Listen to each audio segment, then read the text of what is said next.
आज मला एकट्यालाच या ठिकाणी कसे टार्गेट केलं जात आहे. निवडणुकीच्या अगोदरपासून महाराष्ट्रात एक आगळं वेगळं राजकारण, सामाजिक तेढ, समाजामध्ये वाद हे प्रकार चालले. लोकसभेच्या निवडणुकीनंतर आणखी जास्त झाले. विधानसभेच्या निवडणुकीमध्ये आमच्या सरकारने पुढाकार घेतल्यानंतर कुठंतरी ते सामाजिक तेढ निर्माण झालेले कमी झाले.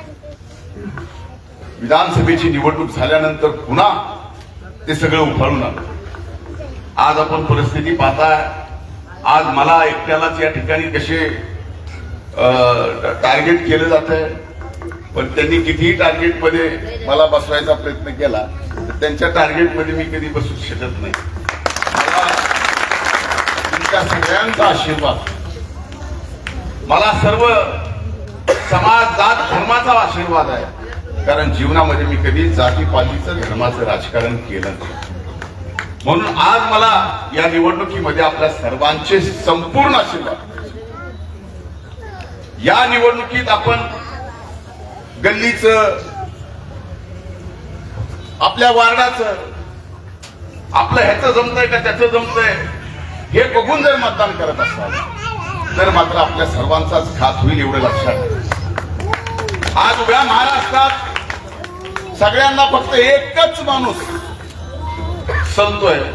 का सलतोय माहित नाही, ज्याचं नाव आहे धनंजय मुंडे. मी तर आपले उपकार मानेन की विधानसभेच्या निवडणुकीत एक परिणाम इतिहास घडवला. ऐतिहासिक मतानं या ठिकाणी मला आपण 1,42,000 मताधिक्य देऊन विजयी केले. आता हे 1,42,000 मताधिक्य एका ठराविक समाजाचं नव्हतं, सर्व जाती धर्मातलं होतं. पडलेल्या मतापैकी 76% मतं ज्यावेळेस मला पडली, त्या 76% सर्व जाती धर्मातल्या लोकांनी मला मतदान केलं. आणि हा इतिहास घडला. मंत्री झालो, नंतर मंत्रिपदावरून खाली आलो. माझ्यासाठी मंत्रिपद सर्वस्व नाही. माझ्यासाठी सर्वस्व काय असेल तर काम करत राहणं आणि काम करून तुमच्या मनामध्ये स्थान निर्माण करणं, कायम तुमच्या मनामध्ये राहणं आणि तुमची सेवा करणं, याच्या पलीकडे